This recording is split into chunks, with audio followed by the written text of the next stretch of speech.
Hey lads, hope we're all keeping well. My name's Gavin, I'm a barber from Dublin, and today I'm going to be teaching you how to style that sort of old school pompadour. This is a super popular haircut for a reason, and I've seen it coming back into popularity recently. Just for context as well, my hair comes down to about the end of my nose, and the sides are about an inch long. But you can kind of do this hairstyle with a lot of different lengths. I'm just going to be using two products to achieve this today, a salt spray and a clay. And the first step is going to be to wet my hair, so I'm going to go do that and then come back.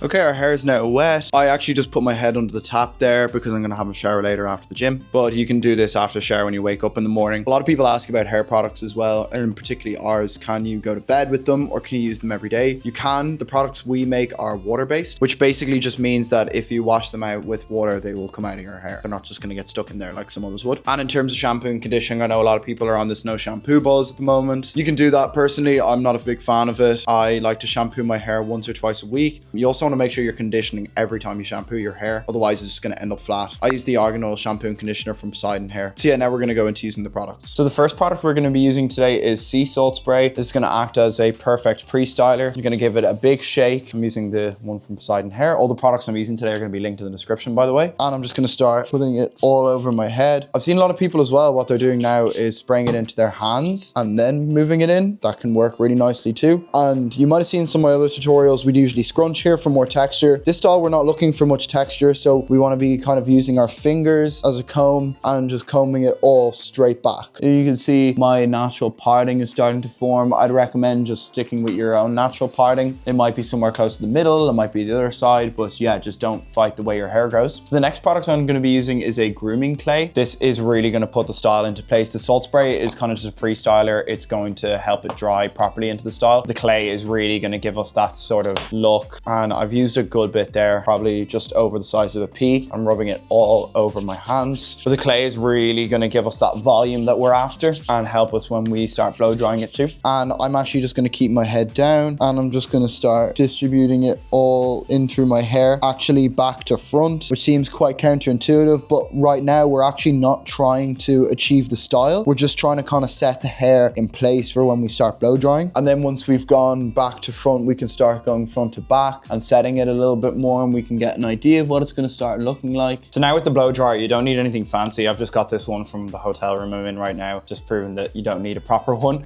We're just going to start elevating all the hair. So again, we're not trying to put the style in yet. We're just trying to still set the hair. So I'm just going to be starting from the sides here, and I'm just going to be elevating the hair, blow drying it straight up so we can create some of that volume. And also I'm on medium heat, medium speed here.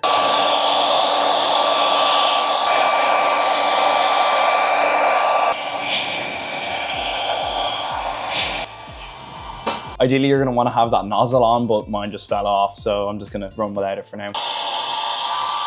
Now we're moving on to the top. We're going to just make sure everything's getting blow dried backwards, so we're creating as much volume as we can.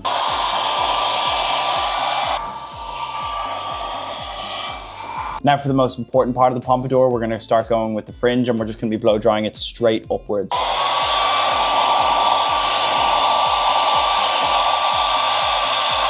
Okay, this is looking a bit mental now, but trust the process. Okay, now that the hair is basically all dry, we're gonna go in with a little bit more clay, and this is the most important step. So we're actually setting the hairstyle now. So I've literally just used about that much, about half of what I used last time. I'm putting it into just my fingertips for now, and this is when it's really gonna all come together. We're gonna very lightly just set the hair into the style we want, which is the pompadour, elevating it here, slicking it back here or along the sides. So the reason we can mold our hair so easily right now is because of all the steps we took prior with the clay and salt spray. This is what really makes it easy. This is what the movie stars all do. They prep the hair properly so that when they want to set the style in, it's just effortless. So we've done that, and then we want to do this a little bit on the side. Very lightly top it in and then flatten down here, and then we're going to push the top over a little bit. Make sure these two sides are even. Again, slick back all of this, and don't forget the back. I have a weird growth pattern with my eyebrows as well, so I put a bit of clay into them to make them stand out a bit more. So that is pretty much our finished look. If you want to try this style at home and check out any of the products I used in today's video, you totally can. They'll all be in the first line of the description. By supporting Pompadour hair products, you allow me to keep making tutorials like this for free, so if you do go on to support, thank you so much. Anyway, that's the end of the video. Leave a like if it was helpful, and subscribe to the channel for more hairstyling tutorials. I try to do one like this maybe once every week or two, and leave a comment below with what style you want me to do next, or if you'd liked this one. I try to read all the comments. But other than that, that's everything for today. Thanks a million for watching, and I'll see you in the next video. Take care.